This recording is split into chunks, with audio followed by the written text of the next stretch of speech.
Hey, ladies and gentlemen, thank you again for joining me here at the ShawnCast. My buddy Dan's back. We're going to talk about a few topics, but I also have two other guests here. And, of course, Gintech is always standing by with all his facts and Google typing, whatever. All right, now if my two other guests want to introduce themselves briefly. Hello, my name's Courtney, or Little Red, Dan's girlfriend. All these guys are old roommates, type thing. And my name's Aaron. I want to thank, first of all, start by thanking Shawn for having me here on the ShawnCast, as well as Gintech. So thank you both for having me. Imagine we had to deal with this for about 2 years, me and Dan. Wasn't easy. It was not easy. Dark times, definitely. And then we paid the electric bill. And then we realized that, yeah, we paid the electric bill. So anyway, how you guys doing so far? How are you guys doing today? It's been a pretty good day so far. Just kind of hanging around, knocking a couple back, looking at some of the news that's been going on lately. All right. What about you, Dan? What you got? Knocking a couple back. Anyway. Yeah, no, moving right. on. just for a little context here, we're drinking again Angry Orchard and Mike's Hard Lemonade, courtesy of Aaron. I thought he was going to bring something a little bit stronger, but I guess not. And as always, Arizona tea. The last time you were yelling anti-Semitic marks, so I was just kind of like, maybe we should tone it down. That was only to you, though. That was only to you, though. Just a tad. It was just a tad anti-Semitic, a smattering of anti-Semitism. I think that was our last podcast, pretty much. We just made fun of how that might be Jewish the you are. title of this podcast, actually. He said, "Welcome to the Holocaust, Part 2." Oh, geez. The HoloCast. Sorry. That's really offensive to my own people. Fuck. Oh, no, yeah, I'm that's doing right. You're Polish. and German. And so German. That's a both conflict. sides of the Right, just spectrum. a little bit. There's a lot of rape in the ancestry. What good culture doesn't have Good a little point. bit of rape Actually, sprinkled no, in? I'm Spanish. Just sprinkled in. But I'm doing pretty good today. Don't die. Oh, Sorry, I was dying there. yeah. We Anyway, didn't notice. yeah. Not at all. My mouth was occupied. Anyway, just speaking of all the stuff that's been going on, one of the things I wanted to start off with actually was this hilarious thing where Westboro Baptist Church is protesting Joe Rogan's podcast. I mean, Joe Rogan's comedy club. I'm sorry, my mouth is not working today again. But they're protesting the comedy club that he's going to be at. It's so hilarious because I was reading about the reason, and it's because allegedly he's an atheist, even though he's never really claimed that he's an atheist. But they're saying that he's an atheist, so that he's like filled with sin, and they're quoting Bible verses on one of the posters that we have up. Gintech actually was pulling it up right now. It says on the flyer, Joe Rogan is an adamant atheist who has the wrath of God abiding on him. And it says, see John 3:36. And I'm not even going to bother with that quote, but whatever. But yeah, dude, there's like protesting, like everybody's protesting everything now, huh? Yeah, I mean, Westboro definitely has a lot of experience in protesting, mostly for pretty far out there ideas. I think they hold the Ripley's world record for most protests over just the dumbest shit. Yeah, and this is coming from a Christian, and Aaron. For real. He's actually, Yeah, I'm very faith oriented, and and even not he a lot of. Like, thinks they're kind of out doesn't the there. Bible tell you to accept and love your neighbor? Like, That is Well, the thing. what is In a room full this of crap? atheists, Aaron is the only religious person actually here. It's like being a fish surrounded by sharks. You never know what's going to happen. We can tell he's a masochist. It's definitely Something. true. Definitely masochism in the family history. But yeah, in the Westboro Baptist Church are also the ones that, just for background for people who don't know, they're the ones that do the whole protest that God hates fags, and then they were also protesting at some of the soldiers' funerals as they were coming back from, action. Obviously, they were dead, and they were protesting their funerals, which is kind of shitty. Like Calling them, why would people weren't do they that? calling them like baby killers, or was that kind of more W. Bush era, but Yeah, that was still more W. Bush. was era, that but was that still. them that was doing that back then? I don't know. Yeah, I think you're thinking of like Vietnam because they were also. Oh calling yeah, them, like, you're thinking of Vietnam. They were spitting on him and calling them devil dogs. Oh, back in my and- early yeah. days. That's right, early early days. Back in your Earlier early days? days. How old are you, Dan? Old enough. But well, you see, Dan's an atheist. He believes in reincarnation. That's not entirely true. Yeah, no, that's not entirely true. I don't think I've ever said that, I but was gonna say that's me. So then, what's your secret Oh, for that's- staying young? Carrots anally? what? What? Carrots anally. What did I Carrots miss? anally. That's Is that your secret to for staying young? Well, Oh, I'm not young. If you notice that Courtney is a redhead, that those two carrot tops. That's gross. Anyway, Yeah. but yeah, so I feel like a lot of like the religion, and pardon my French, but a lot of the religious bullshit that has been coming not just from Westboro, but from other organizations, other groups, other religion. I mean, I just like, don't they have better things to do with their time? Like, isn't there people that need saving or something? No, I think they're just waiting to die. Or, you know, poor people that need to be fed or clothed. Come on, religious one, let's hear. Well, to be honest, we live in a country that has decided to give everyone a voice, and they decided to use that voice to bitch about subjects that don't particularly involve them. You know, even in the Bible it says, you know, something along the lines of, you know, if you know you don't belong there, don't sit with the sinners, don't do any of that. So just kind of get away from it. So that's kind of the thought process that I have. If you don't like something, stay away from it. Yeah, I mean, and in the Bible, like it does preach that being gay is a sin and all that, but I don't think. Correct me if I'm wrong. I don't think it's anything in there is to the degree of, hey, go out there and protest gays or, you know, do all these hateful crimes and things like that. A gay is a sin, and if it's a sin, you know, those people are going to be doomed according to the Bible. But you don't have to be out there having flyers and signs say God hates fags and all this stuff like that. Like, Yeah, that's just 'cause- kind of taking it to the next level. Because we already know from just everything in the Bible that God doesn't hate. That's not how it rolls. But a lot of religions, you gotta realize that a lot of religions, including the one I grew up in, you know, Catholicism, it's actually stating that that the God is very vengeful and very, you know, like he has, you know, the wrath and everything like that. Like, he has that. Like, you know, he's a very hateful person, or how it's depicted there. In a lot of religions, not just one single religion, but a lot of them, he's like that. So you project that image out to the people who, you know, take the Bible seriously or take the religion seriously, and all of a sudden you expect them to be different. It's like that's not going to happen when you spit so much hate out. Yeah, the issue is that it's really more or less. It almost gets to the point, like, you know, the difference between wrath and justice is God.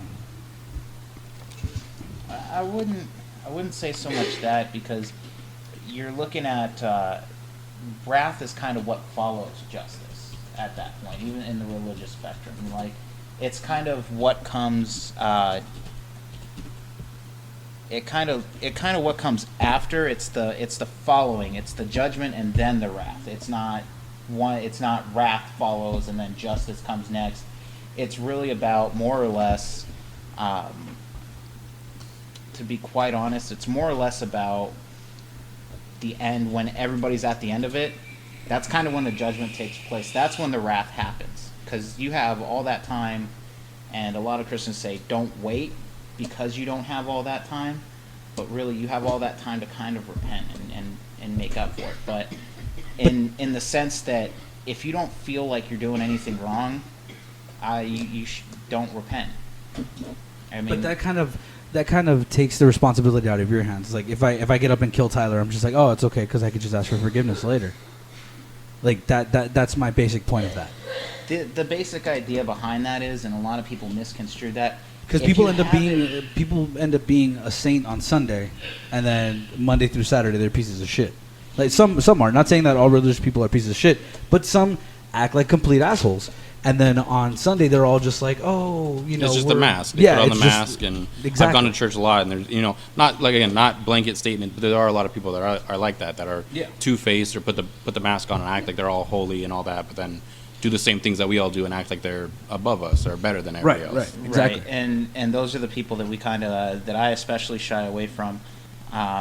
You know, there's a lot of people out there that are like that, and that's not just in religion. You can go to anywhere, and there are people like that where they'll do something for one day, and you know, it's people who, especially around the holiday season, they'll help out some sort of charity, and the rest of the year they act like they're the saint. But the idea is that if this is your lifestyle, if you like religion, if you're into faith, then it's not going to be just a one-day thing. It's going to be every day you're trying to be better. But that's the message that they portray, that you could be whatever any other day of the week as long as you ask for forgiveness.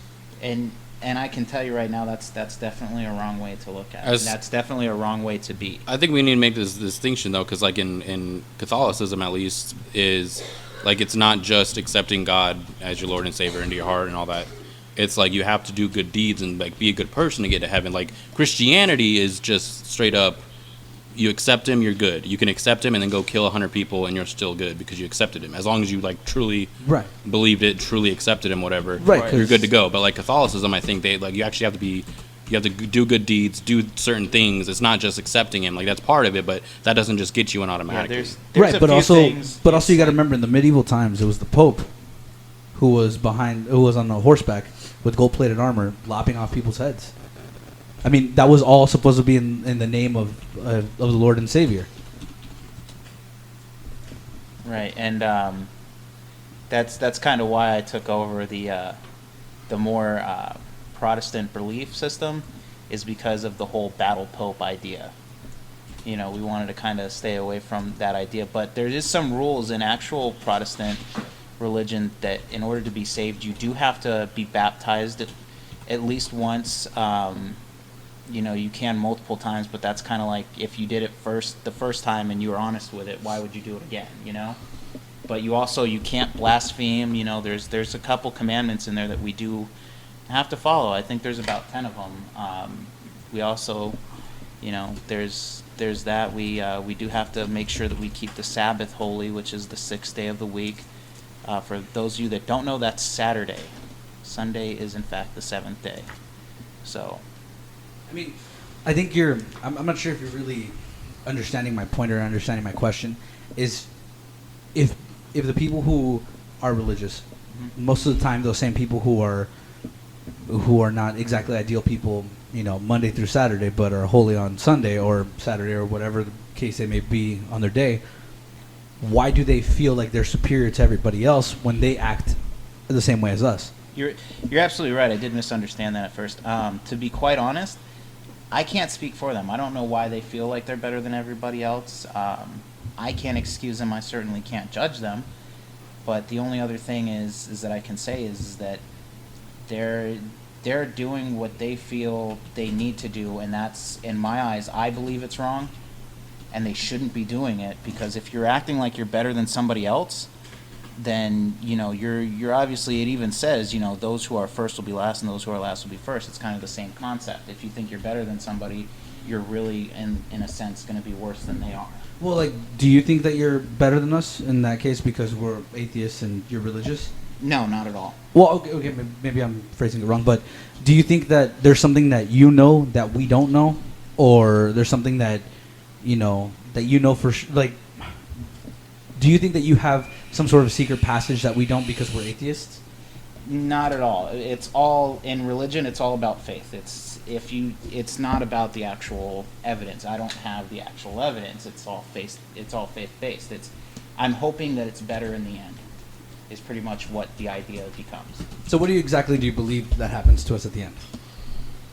Well, I don't know about the actual ending of it. I don't know if there's like a river or if you're looking for a tunnel of light sort of scenario. But I do think that we do stand in front of all of those who have wronged us and all of those who we've wronged. And it's kind of like I would say like a big courtroom, but maybe kind of cloudy, just kind of like one of those old Renaissance paintings.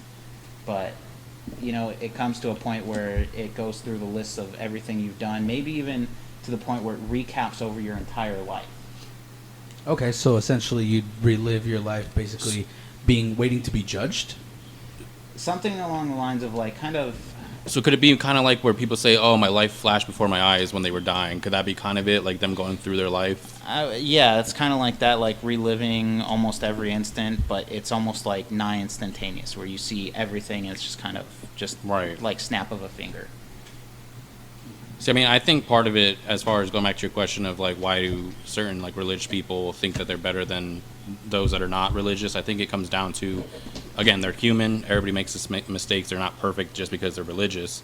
They should try to be, better because of that's kind of from God's lead, Jesus and all that. Like that's kind of who they're looking up to and they want to portray. So they should have to try to act better. But I think it might be because they're like, look, sin is bad, right? Like everybody in faith believes that sin is bad. That's like a 100% thing. And the fact is, okay, I'm religious, so my sins are forgiven, or I'm without sin now, or I'm constantly going through the process of sinning, being forgiven, and all that stuff. And all you guys still are carrying all that sin around you, so that makes you more bad, I guess, in a way, than somebody who has had those sins forgiven, or who's being asking for forgiveness for those sins, as opposed to just continuing to do them. But that's the thing. Some people do continue to do them. Some people in the religious aspect still continue. Yeah, but to do we'll them. ask for forgiveness. I think that's where they think the difference is. I can do something, but if I ask for forgiveness, then it's okay. But wouldn't it be better, like, just in? I don't know if it would be more logical to say, instead of committing that sin over and over, why don't you just not do it instead of asking for forgiveness? I mean, that's just human nature, I think. Some people can't control it all the time. I mean, to even get to the point that they would go as far as to show that much hate, to protest someone who's doing their job, essentially, because what? Because he said that he didn't believe the same thing. I mean, isn't that one of the pillars of a lot of religion? To be tolerant to other people, Yeah, to be more accepting of other people, regardless of what they do. I mean, even the Pope recently said something about that. What is it? That no one, like they were talking about the whole, God hates fags thing, and even the Pope said that God is supposed to love everybody. Right. Yeah, I saw and that. he Yeah, recently said that was okay. But I think that was kind of like a shocking statement for the Pope to say, because they've always, even though they've never been, like, the popes have never come out and been like, oh, God hates fags, obviously. Yeah, they've kind of like shied away from it, because like in the text it's like, okay, God doesn't like gays. Like doesn't say it should be right to be gay. Doesn't say he necessarily hates gays, I don't think. He just says it's a sin and it's wrong. So I mean, I think a lot of popes and things like that have kind of shied away from touching that subject, just because, like, hey, look, you guys know where we stand. We're not gonna come out and be like outwardly hateful towards the gays. There's no reason to do it. So for him to come out and be kind of in support of it, I think it shocked a lot of people. I think it kind of upset a lot of Catholics and religious people, because they're like, hey, that's not what we believe.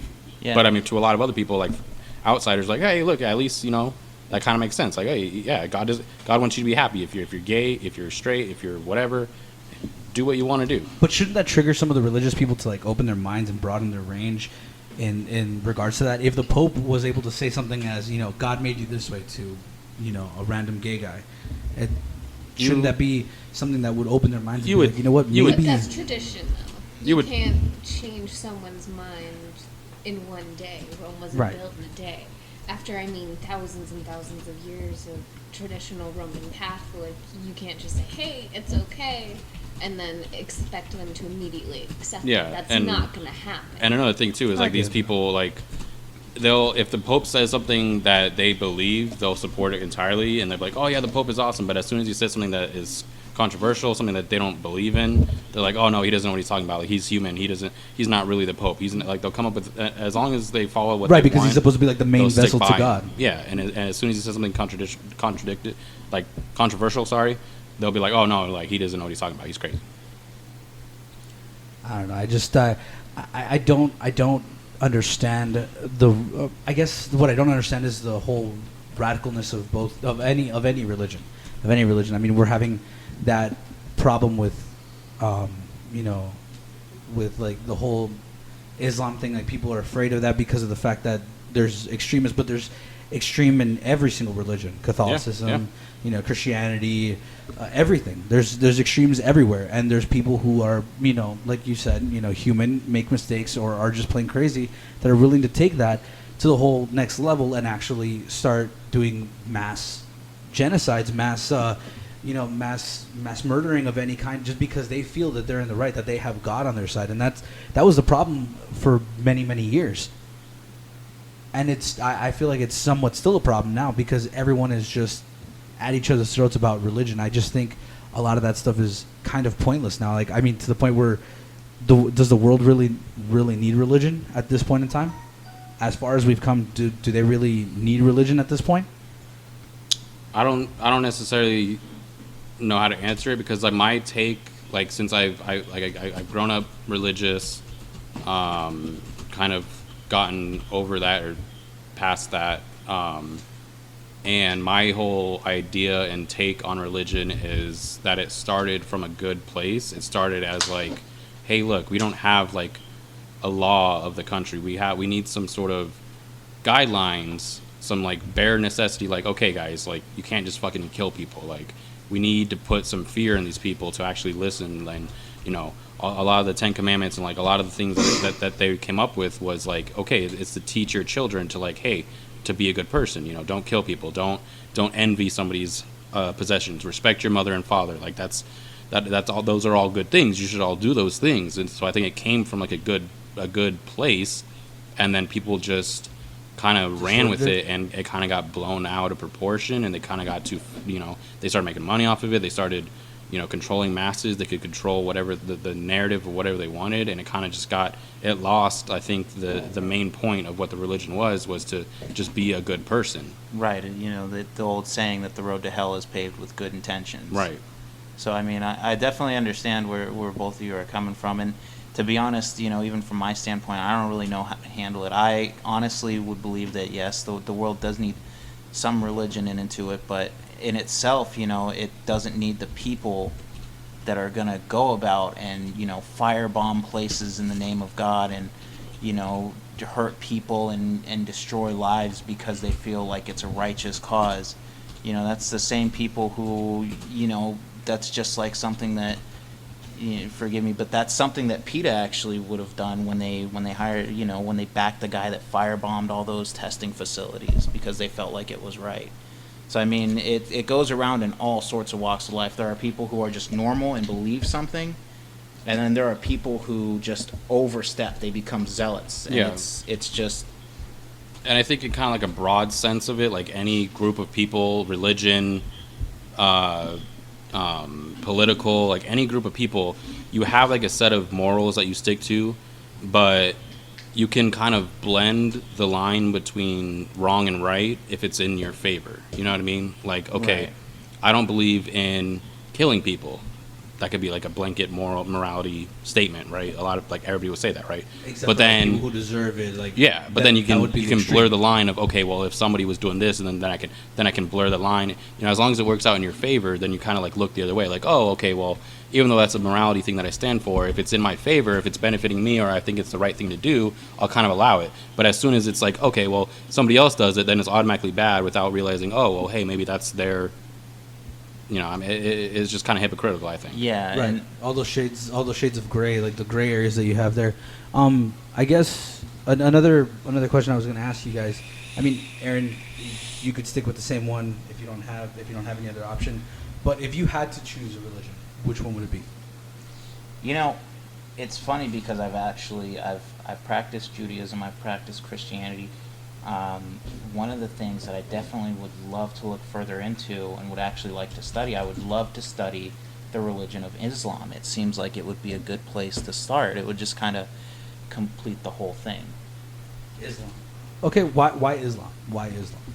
Well, you know, it has the Christian roots actually come from not only Judaism, but it also comes from a sense from the actual Islam religion as well. When God made Isaac, when Abraham made Isaac, he also had Ishmael, and God said to, you know, basically that he would create a great nation. So it's kind of like along the lines of in the entire family of the monotheism that is Christianity, Judaism, Islam. Those three are kind of like the trinity of sorts to kind of go through religions. So it's kind of like the same path that you're already taking, just with a few little different strays, correct? It's almost, I would say it's a little bit way off different, only because of the fact that there's things where, as opposed to, what is it? I can't even remember the name of it now. There's almost like the Shabbat, but it's Ramadan. they celebrate that, and the Jews celebrate Shabbat. But really, that would be kind of the interesting thing, not only to learn into, sorry, not only to kind of go into, from an academic point of view, but I'm sorry, and it was just brought to my attention. It's Eid al-Fitr, and I'm hope I'm pronouncing that right, but it's definitely it's almost the You're exact completely off, I yeah, think. I'm completely off. I feel like, sorry guys, I completely butchered that. So This is the guy that wants to study your religion, this just so is- you know. just don't Just so you know. don't firebomb my house, guys.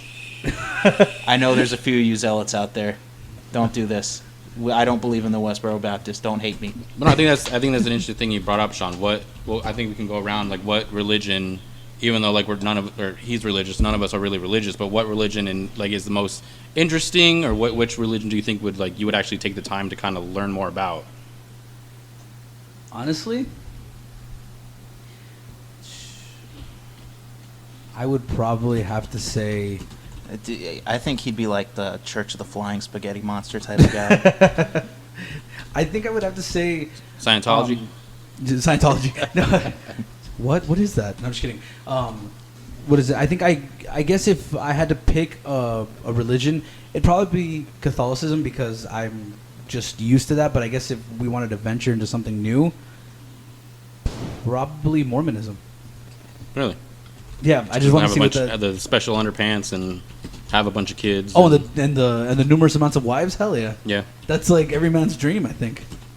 Minus the coffee. I need coffee though. Doing it I for the need right coffee. reasons. I don't know. I need coffee. I need coffee. Because I can barely deal with one girlfriend. I can't imagine having several of them complaining about the same thing. So many jokes. Anyway, moving on. The point is, I think it would be Mormonism. I kind of want to see what's all the hoopla about, because I know a lot of people who are Mormon, but I never really understood it. I mean, Mesa, Tempe, Chandler Everybody. area.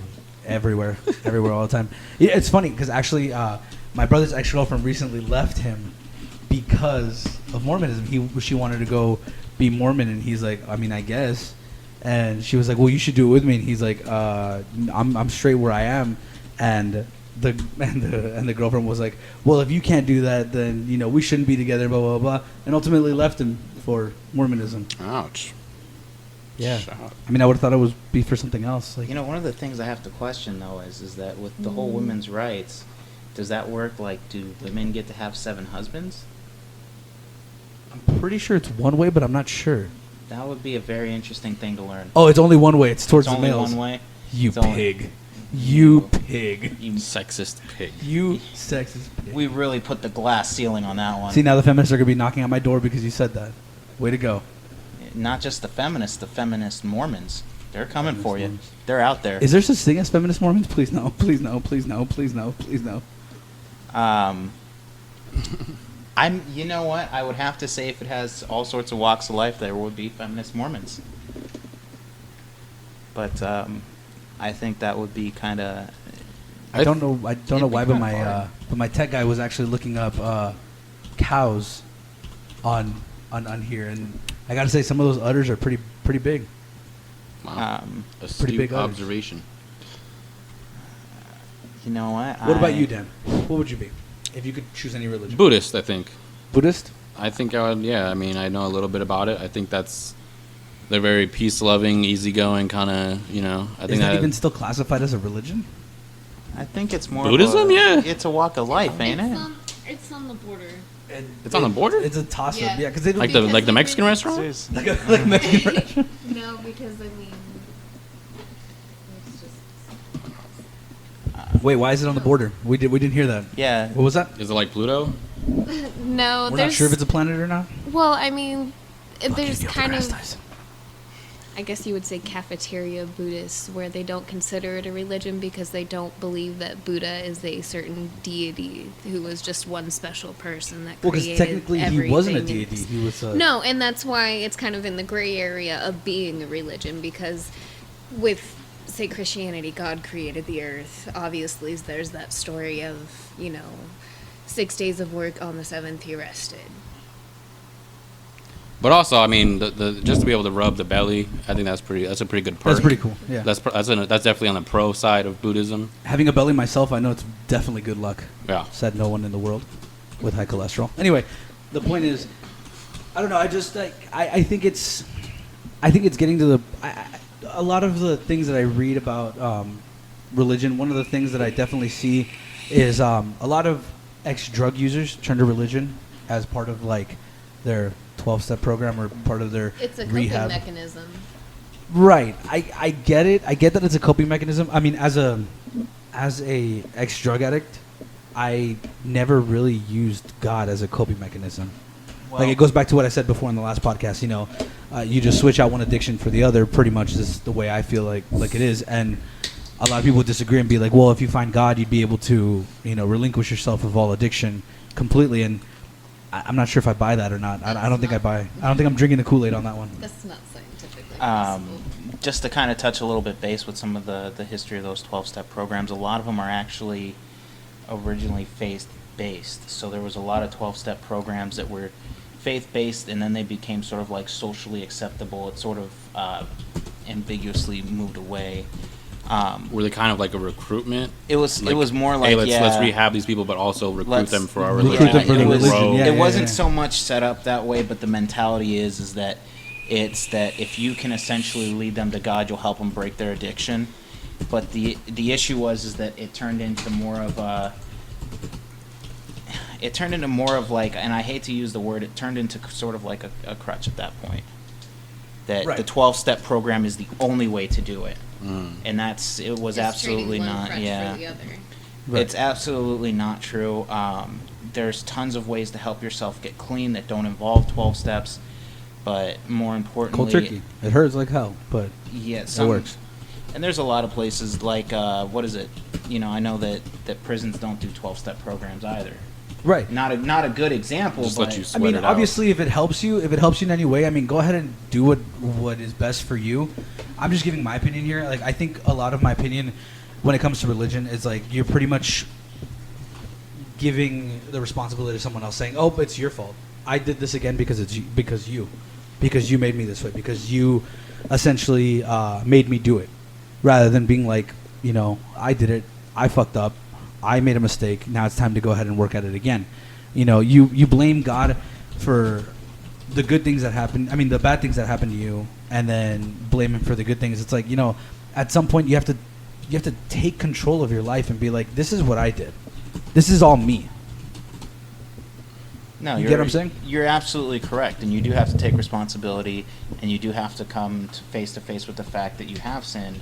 But the idea is that there's forgiveness, and that's the whole process. Is that you can't sit there and be like, okay, well, every time something bad happens, oh, it's God's fault, and then something good happens, and But my point is, a lot of people do that. And it's not just the whole religion based, but a lot of theories, a lot of just theories about life are based around that. Like one of the favorite ones that I'm looking into right now is actually Jim Carrey, when he made an appearance towards in a fashion show, and he was like, "Oh, the most useless thing that I could possibly get dressed up for," and I was with him at that point. I was like, "Okay, I get it. You know, it's not really meaningful. It's just something, whatever, right?"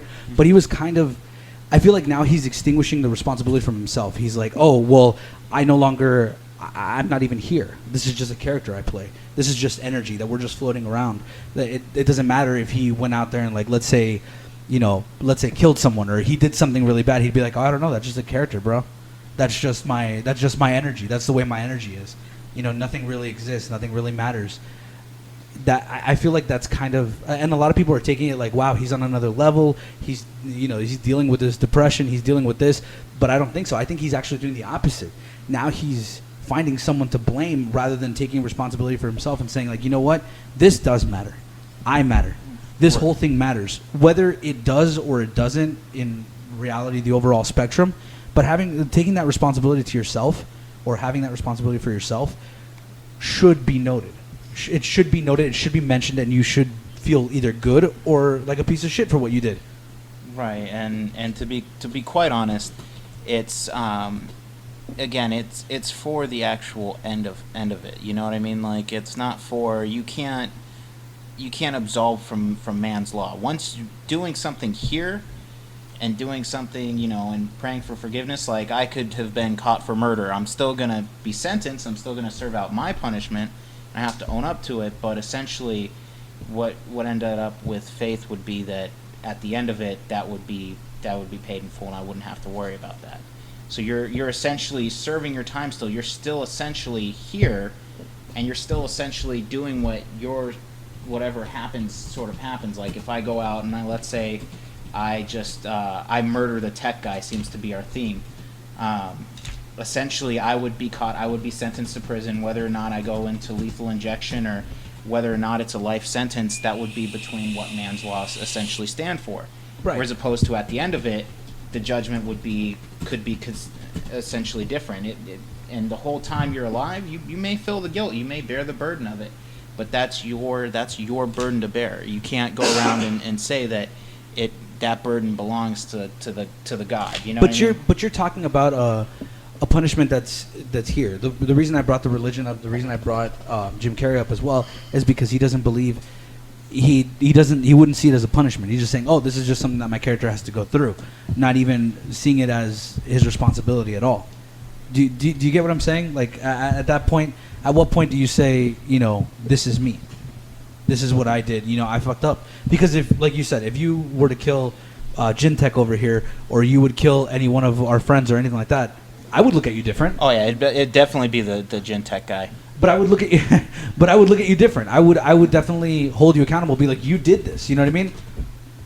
You did this. No, that's absolutely fine. That's. But do you think for the people out there, would not having the forgiveness, would it actually change the relationship with God or what they did, if they didn't have the ability to just repent? Would that change anything? I actually would not know that one. That's a good question, and honestly, I wish I had an answer for you, because that seems like a sort of like a shut down argument point. But what about for you? Like if you did not have, if you knew that your God would not forgive you, He's not going to forgive you. So you committed sin forever, and that's it, done. And He was going to always hold it against you. I mean, I know that's not the religion way, but that's what I'm bringing to the table. Those are the variables that I'm bringing. If you knew that He wasn't going to forgive you, would you change your course on a lot of things that you do in life or that you've done in life? Because we all have regrets. We all have, things that we wish we didn't do, things that we wish we didn't say, but we say it, and a lot of people feel like they can just ask for forgiveness and it goes away. I think I would like to say that maybe it wouldn't, but maybe it would. But as for where I'm sitting right now, it probably wouldn't. The idea is that when it comes to religion, you're in for a penny, you're in for a pound. You're definitely not gonna turn.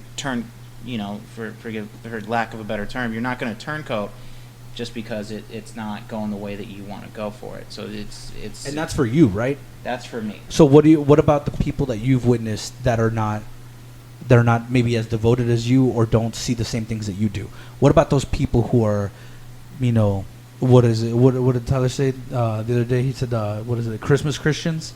The one that is only about that? The 364 days of sinners, and then you only have one day where you're a saint. Right, yeah. Well, those people I can't really speak for. I can't speak for everyone. I can only speak for myself. That's why it's sort of, in religion, it's more about your personal relationship with God than it is your actual public relationship. Like, it's not about going out there and being like, oh, I'm all godly, and oh, I do this, and oh, you should see all the stuff that I do. No, it's really just if I do good, that's between me and the man upstairs. If I do bad, that's between me and the man upstairs. But because you don't go to church often, right? You know what? I actually shied away from going to a lot of churches. Why? The only reason I think is because of that Sunday Christian mentality, and it's kind of infectious. There were times where even I started to begin to feel like, okay, well, I go to church, so I feel better, and I feel like I'm doing way better than a lot of people, and that's not exactly true. It's not. I'm not better than other people, and that's, in that sense, there's no right to act that way. Do you feel like that has hurt your connection with God, or maybe it has enhanced it, or? That I really, to be honest, I really hope it hasn't. That one's all hope and faith based. You hope it hasn't Increased it? Well, I hope it hasn't hurt it. Oh, I saw an atheist view here. Hang on, we're having a turn of tide. I don't think it'll be that kind of tide, but. No, but do you guys understand like where I'm coming from with the Yeah, whole Jim Carrey thing? That My it's my thing, like going back to your question of them doing things and getting forgiveness, so that way it doesn't matter.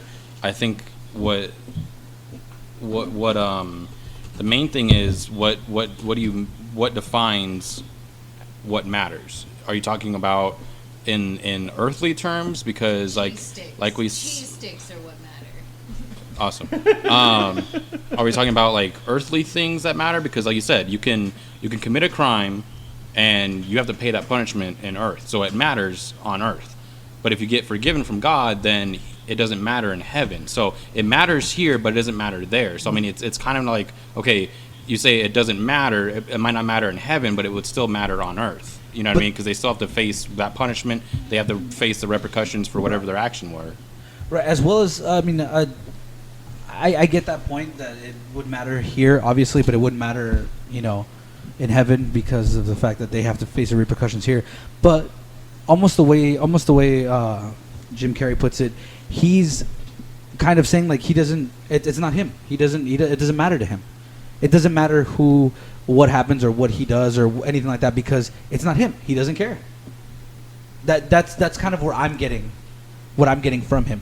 That he's almost like, again, taking the responsibility out of his hands. Like, oh, if that happens to you right now and I caused it, that's just the character I'm playing. That's just what I'm doing. Is he meaning it in like a religious way, or is he just saying like, hey, we're all just souls in flesh bodies walking around, and in the big scheme of things, nothing any of us does really matter. Like, what is the exact? Do you know what he's? I'm kind of. Can we pull up the video here? See if obviously you folks at home won't be able to hear it, but at least we can kind of see because he goes over some of it there. I'm Man, that's a kind of creepy ass interested in face. some of the other stuff that he's been saying recently, because I know that, what is it here? I believe we're a field of energy, and I don't care. That's an exact Carrey quote.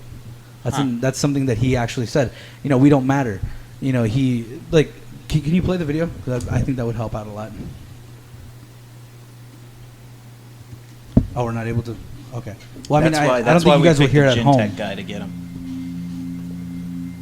So. No, this is more on his paintings, I think. But I don't think we'd be able to actually see the video. But yeah, he's talking about how it has no meaning, that we're just energy there, and that to me is bad because I've always been a person who likes to take responsibility for his actions, whether it's good, bad, whatever. I'm not afraid, to ask for help. I'm not afraid to do anything like that. But with his philosophy, it seems like he's kind of like, oh well. I wonder if that's part of his unintentional arrogance now that he's famous and everything like that. Would his view be different if he was still in the same place he was when they first found him? I don't know. I mean, like I don't think he's at the height of his fame right now. I mean, he's not really doing movies or anything right now. I mean, he's got like a new like thriller coming out. I think I saw a trailer for it, but I mean, he's not as big as he used to be. Jim Carrey's.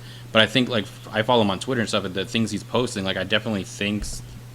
I don't know necessarily that he still believes in the fact that nothing that we do, matters, because he's kind of gotten pretty political on Twitter, making with the whole Donald Trump post. Yeah, making little comics that he draws, and like and a lot of it's bashing Trump and like Republicans and people who support him, and how heartless they are and all the things that they're doing. So I think he's kind of saying like, okay, what they're doing matters. So I don't know necessarily that he thinks that what he does matters. He might have just been, I mean, depressed. Comedians are like probably the most depressed people on the planet. Right. I mean, I understand the whole depression, and I get that could be a symptom or something that's going on. But I mean, at some point, you gotta. I mean, again, maybe because I don't understand it that well. I mean, I've had my case of the blues, but I don't think I've had, full-on depression as most people have, or Mr. Carrey could possibly have. But I think at some point, if you do that in the mind state that he's in, I feel like he's just giving up, kind of like, I don't care anymore, it's done. Yeah, I don't know. I mean, it's because he's lost so much and I get that he's lost so much. You know, he had the death of his was it his ex-girlfriend or was it his girlfriend at the time? Was it wife? Was I it think wife? It was the wife. Was it wife? I want to see if it was his wife. I might be just completely. It could be that. It could be coming. Oh, it's his ex-girlfriend. Ex-girlfriend. Okay, It's his ex-girlfriend. And then that's interesting. I get that, but there's people like if you see like who is it, Keanu Reeves, who have lost a ton more, and again, I don't really follow up with him too much, but it doesn't seem like he's at that same point. I mean, I'm sure he's sad, and I'm sure he has depression too, but I don't think he's at the same place where he would just relinquish everything. I think he's more of a guy who does still take responsibility and knows that he's in a shitty situation, and it's going to end up being more shitty the way it is. But people handle depression differently, though. No, I get that. People I handle get that. death differently. It's all about how he processed it. I mean, I get that, but with Jim Carrey, is it a grieving thing, or is it really really what he believes? Because if it's really what he believes, he's not sending that great of a message out there to people. well, the grief could have brought him to that. It could have just been.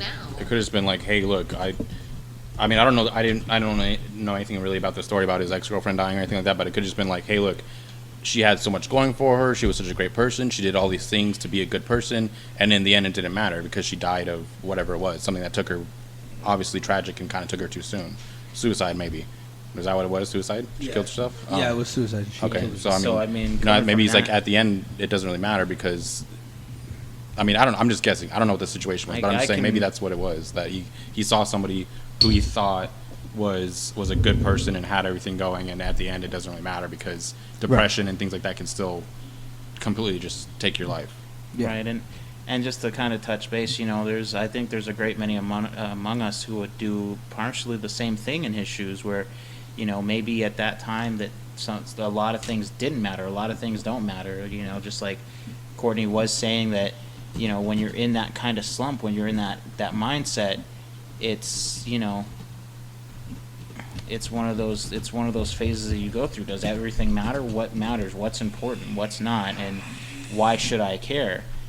And, you know, just to be quite honest, you know, it's a tough spot. You know, everybody has lost people, and to be honest, as for maybe religion even being a remedy for this, I honestly can say that, in my honest opinion, that I honestly wouldn't know, to be honest. I can't say that, you know, being religious, that things would get better or that things wouldn't get worse. It's just in general, I think it does help with death because I think that's a big part of why religion was created, is so that way when your kid is crying and because their pet died or their grandma died or their mom died or somebody they love died, you can say, oh, don't worry, sweetheart, they're in a better place, they're in like heaven, a glimmer of hope, you're gonna see them, you're gonna, you know, kind of to make, even though they're sad, make them be like, oh, okay, at least you know, they're not in pain anymore, at least they're in a good place, at least I'll be able to see them someday, you know. So I think it does help in death, to kind of just to deal with it, to cope with it. Right, but you know, because Aaron, you've lost people before. Has that not to get too personal, but has that helped the religion? Has that helped you go through those things, or was it just kind of like, you know, it's okay, you know, we'll get over it? I mean, has it shaken your faith, or?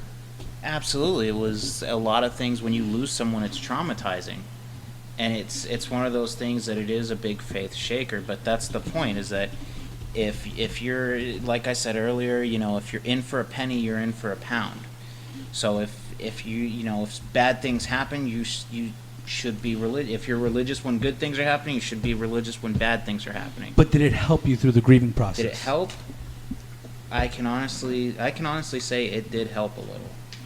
And you know, it's also, it just sort of put a light at the end of the tunnel. Like, hey, I'm gonna see that person again someday. You know, it might be a while. It might be a good 70, 80 years, but at the end of it, I will see them again. You really think you got 70, 80 years, bro? You know what? To be honest, I'm kind of dropping organs left and right. So, for real. Like I was going to say, I mean, I'm thinking. I'm hoping 20 70 years, or 80 years. Yeah, give me a good 30. No, right, bro, I'm going to give you like a good solid 15, maybe. 15. I'll take 15. But no, I mean, because because I mean, I know I've lost someone too. When I lost my father, I mean, I was already atheist. I mean, I was atheist from a very young age, but for me, that was a horrible experience. It was a traumatic experience, but at the same time, it got to the point where even without religion, I was able to continue to cope and basically get over that by celebrating my father's life. I mean, there's here and there to celebrate about, but it was something that I could take and actually celebrate with that. I mean, obviously, if religion works for you, do it, go for it. If that helps, I mean, that's awesome. Because honestly, you guys have something that I don't have, and sometimes at least from my point of view, it's a little bit, I guess, envious. Sorry, that's my cats back there. They're fucking shit up. Get down, guys. Yeah, I just said that on my podcast. Anyway, so going back to this, it's something that I'm envious for because you guys have that and I don't. You know, you guys have that light at the end of the tunnel. I don't really have that light at the end of the tunnel anymore. But that's kind of my choice, and I'm okay without the light at the end of the tunnel. Do you think? Because I kind of think of religion in a sense as kind of like a drug, where okay, I can see that it's there to help, you know, in times of need, in times of crisis, in times of events that kind of shake you or whatever. You kind of go to religion to help you out, just like a lot of people will use drugs to help them out, to numb. Not maybe. I mean, I don't know if religion numbs you to anything or anything like that, but you kind of go to it when you're in a dark spot, as similar to drugs. And at the same time, religion can be just as addictive, and you can be just as you just be as have such an addictive personality to religion as you could any kind of drug, you know, and be right. so absorbed in it and absorbed by it that it's actually kind of not healthy. Yes, that is something that can happen. Everybody wants to go ahead and say that, you know, oh, it's the healthiest thing out there, and that's not true. If you obsess over something, you know, and it's always good to get into religion, it's good to be a part of it, but if you obsess to the point where you're doing things just like the Westboro Baptist Church, where you're just trying to get out and hate people and make yourself feel better and make yourself feel righteous over someone else, then you know, that's definitely a non-healthy way to express it. That's the exact opposite, and you're not doing good for your cause. You're actually doing bad. You're damaging it. It's the extreme of anything that right. we have, like drugs or religion or anything. It's the extreme of everything. Everything's good in I guess moderation, and it's good to have that faith as long as you don't go overboard, is what you're saying, right? Right. And so just to kind of touch base, what I'm really interested in here is that earlier you were mentioning some of the stuff Jim Carrey was talking about recently, and especially in politics. Oh, about the Donald Trump thing? Yeah, well, not just the Donald Trump thing, but politics in general. But if that's the most recent thing, I would definitely like to see what's going on, because that's... Some of his artwork is crazy. He's actually a very talented artist. I mean, no disrespect to him. He has a lot of talent. You know, and one of the things that I watched recently, and one of the things that I admire was definitely, if you haven't seen his documentary between Jim and Andy, I saw that a little while ago. That was just... Oh, where he's talking about how he got into the character of Andy? Yeah, and it was nuts, and it was amazing, but, I mean, it really went out. It was definitely a good documentary, and especially... I enjoyed the part of the actual intro when the guy asked him, how would you start this, and he was just like, if I was to start it, it would have already been started, it would have already been right. So I mean, look at our ginger tech over here kind of actually showed some of the artwork. He's wearing a helmet with a Space Force sign at the bottom underneath to stupidity and beyond. Man, that's crazy. I mean, he's had a lot of political outbursts. I mean, what do you guys think is the meaning behind what he's saying? I think he's just shedding a light on a lot of these figures that he disagrees with. Trump, his administration, a lot of the Republicans that are kind of covering for Trump, and I think he's just kind of he's drawing these pictures in a crude fashion, you know what I mean, where they kind of look villainous and things like that, kind of showing how he portrays them to actually be, and right, usually has a nice little caption underneath, kind of it's almost like taking a little shot at him. Yeah, it's almost like those political comics you see in the papers and things like that, which I actually kind of enjoy those because it's not just a matter of seeing. It's not just a matter of seeing like the actual political opinions, but it's pretty much like a what's the term I'm looking for? A parody of exactly what our society is going through at this point. So and this how is it's perceived. He's again. Gintech is showing us a bunch of his photos. He has them up here. Unfortunately, for you guys at home, you can't see it.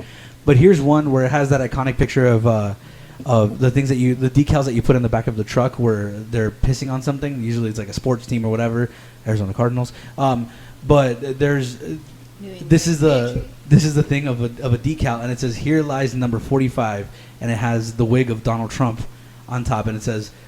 Went to hell and took the GOP with him, and it's signed Jim Carrey, and it says at the bottom of the caption, "Oh, how I yearn for this all to be over." That's funny. I think that's funny. No, obviously it's funny, but man, those are some shots.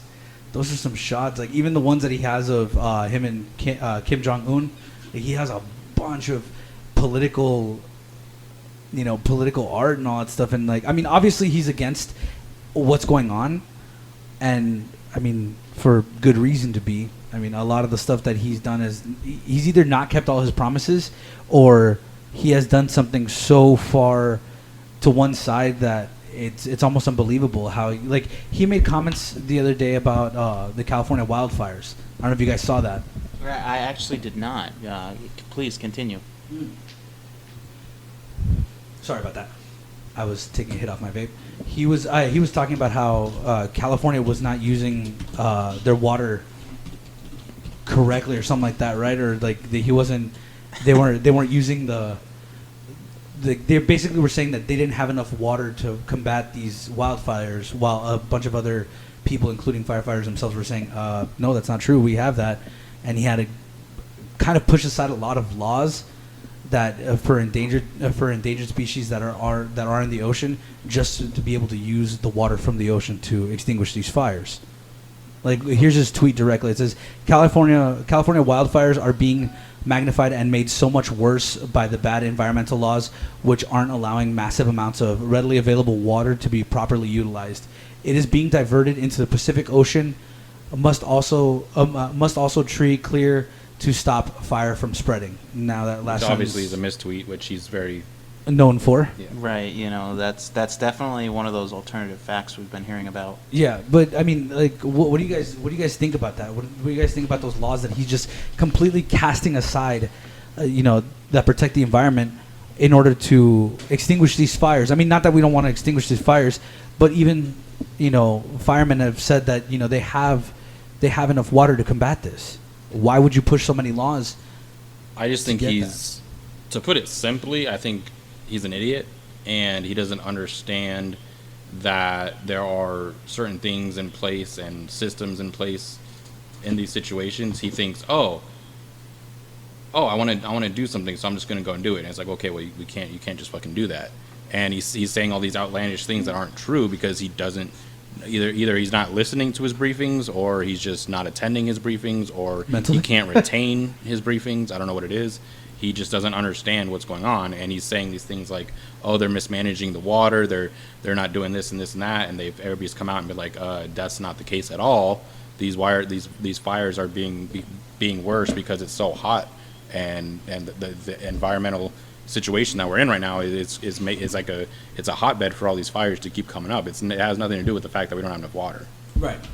But he's actually it got to the point where they started ordering them to actually take the water from the ocean. Like, it's actually happening. It wasn't even more speculative anymore. It's actually happening now. Like, that was one of the things that was in one of these articles here, that is actually happening. He completely disregarded the law to protect the environment. I think I'm not entirely sure which fish it is, but there's a specific fish that they have that they're protecting. That's one of the reasons why they wouldn't want to use the ocean water. But he completely pushed that aside and made the order to use the ocean water. Yeah, he's never been an avid environmentalist. Yeah, he's never really given a shit about the environment, so that's not very surprising. Well, not just that. One of my personal opinions is the ESA, the Endangered Species Act. I think it's actually it's pretty bogus, because what it's saying is that particular fish is endangered in that area. It could not even be endangered altogether. But as for what Trump is saying, we hired a guy with no political background and essentially expected him to be the best politician ever, and that's ridiculous. And I don't see how people are surprised that someone with zero experience has just said things that come off his head. I mean, this is a guy who's never once broke his back to get where he is. Yeah, I'd say for people that don't approve of him are scratching their heads and wondering why he got here, but I think for the people that voted for him, they didn't vote for him because they thought he knew politics. They voted for him because he didn't know shit about politics, and they thought that's what we needed, was something completely different. They thought, oh, we've done this we've always gone with the political guy. Let's go with somebody different, a businessman who's had how many businesses go bankrupt. They thought he was the guy to do the job. They thought, oh, this guy will get us out of the situation because he's a real estate mogul and he can do this, and he's a deal maker. He's a fucking all this and that. Yeah, but you can't treat America like a business. No, you can't. You can't. Absolutely. The people that voted for him, I mean, that's kind of what we're stuck with. Yeah. Running America like a business is not going to get us anywhere, I don't think.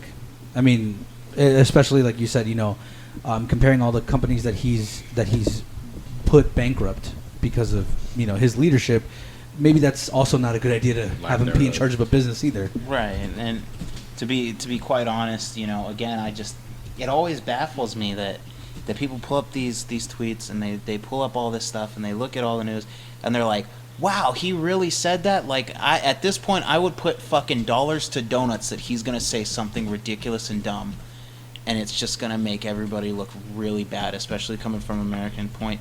Like, if you were an American going over to the UK and, would you even tell people you're an American? I mean, I'm assuming that they're going to know, but what would be, would you be like, yeah, I'm an American, proud of it, Right. We would kind of just sit there and be like, listen, I'm sorry, our leader's kind of an asshole. We don't hold it against us.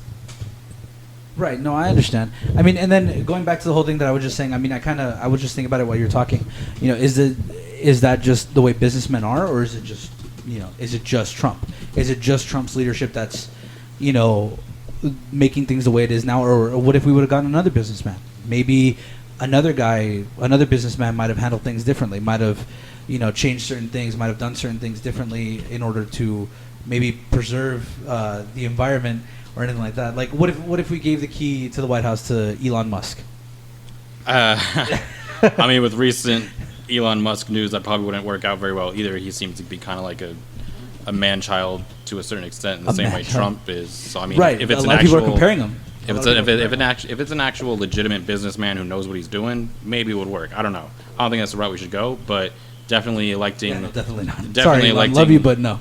Definitely electing a man baby in Trump is not the route to go, because he throws a fit anytime he doesn't get what he wants. He thinks everybody can just bow down to whatever he wants. He can just take what he wants, give nothing back. He can throw tariffs on China and complain when they throw tariffs back. Like, he just doesn't understand how anything works. He thinks, oh, I want this, so I'm going to do this. Oh, NATO, I don't like NATO, so I'm going to blow it up. And if you guys don't succumb to what I want, then fuck you guys. He's a toddler throwing a tantrum. That's I think a lot of, and maybe this is bad to say, but I don't really give a shit.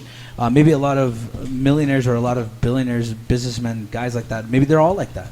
Maybe that's what they are, because you said you brought up a good point where you're comparing Elon Musk to Trump in like a lot of their, almost childish things that they say. I follow Elon Musk on Twitter as well, so I'm aware of a lot of the childish things that he says. But like, I mean, recently he said he wanted to take Tesla private, and now he's being sued for that. Because I guess he said he wanted to take Tesla private for $420 a share, and and he said up that to like 69 million or something. Yeah, He's something making like a joke that. Out of it. It's 420 and 69. And he put that the funding was already secured. Now a lot of people, including a lot of people in the SEC, are saying that if he's wrong, he's verbally manipulating the stock market. Right. Yeah. And that definitely does not. That definitely is illegal. That definitely does not fly.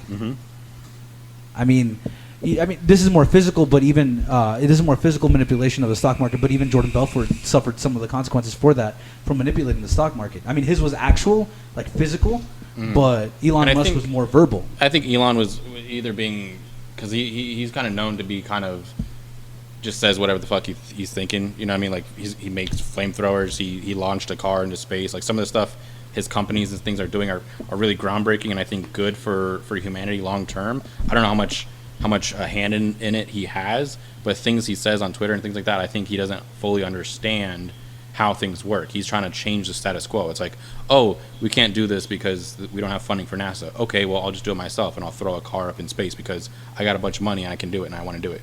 Oh, I'm gonna make a bunch of flamethrowers because hey, fuck it, I don't care. Give it to citizens. You know, I think he's just kind of like, I have all this money. I'm just gonna try to do whatever I can, and you know, every now and then he'll get slapped on the hand and be like, oh, okay, I didn't know I couldn't do that. You know, he's kind of as smart as he kind of is, or his business, he's kind of naive. I think is the better. He doesn't understand. Like he just kind of goes until somebody tells him stop. You can't do that, and he'll be like, okay, and he'll go a different route, and same kind of thing. That's kind of my take on him. I don't think he's necessarily a bad person. I just think he has all this money and he has all these things. He can just do whatever he wants. He thinks until he kind of gets checked. Well, he's also another person that has been a millionaire pretty much his whole life. I mean, with the fact that he created PayPal, he created another a game when he was younger, and him and his brother were gonna open up an arcade, and he's always had that entrepreneurial mentality, but with PayPal it kind of sent him over the edge where he was a millionaire for a very, very long time before he started SpaceX and Tesla and all that stuff. That maybe I feel like that has clouded his mind a bit, or maybe he's just now detached from reality, or for lack of a better word, he's become arrogant because of it. He's become arrogant because he's been rich for so long, just like Donald Trump, who's been rich his whole life. I mean, one of the comments that he even said is, I got a small loan of $1 million from my dad. That in no way, shape, or form is that. And this small. was back in like what, the 70s, 80s. Yeah, dude, that is. So that's even more. That's even more nowadays. Yeah, it's worth way, way more. They're just kind of again, they're detached from reality. And the thing that makes me laugh all the time is hearing Trump say, "Oh, the left elitist and the Hollywood elitist and all these." Like, bro, you're one of these people. You can't act like, oh, they hide behind their gated communities and blah blah blah. But you're doing the exact same thing, like, bro. what the hell are you talking about? That's literally what you are. Like, Betsy DeVos has 10 fucking yachts.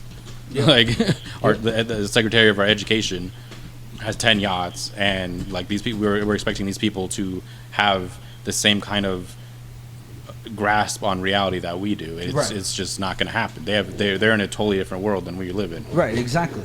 They don't understand the struggles of real life that that we have as members of this nation and stuff like that. And like a lot of people are saying that Trump was the voice for that, and a lot of people were saying that Trump was the voice of that and was representing the middle class. Yeah, was representing the working man and all that stuff. It's like, is that even really it's asinine. The man has the reason he was so successful, and maybe not the reason. I mean, the $1 million helped. A lot of the reason why he was so successful, in quotes, he would fuck over all kinds of people. He would have people.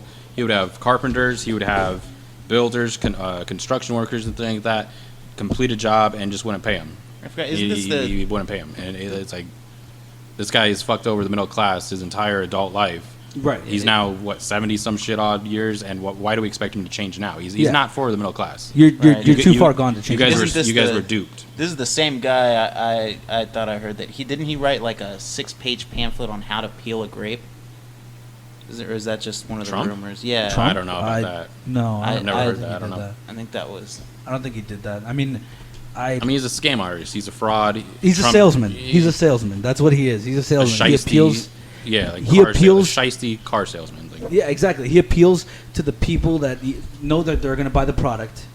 He appeals to it, and then gives them what they want in that aspect. Again, like you said, car salesman. Car salesman, what do? They'll do anything to get you in that car. Yeah. They'll do anything to get you in that vehicle, just like he is. He's doing anything he can to get votes, to stay relevant, to keep moving you quiet. Forward. Maybe $130,000 payoff to somebody to keep them quiet. $130,000. Oh man, that's bad. All right, guys, we're gonna take a quick break here. It looks like one of our guests is actually gonna be departing the show real quick, so we're just gonna be ending it here. Again, thank you very much for tuning into the ShawnCast. We appreciate it.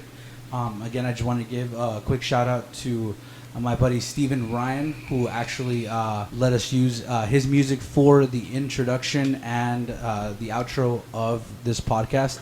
Thank you very much again, and we'll see you guys later. Have a good one.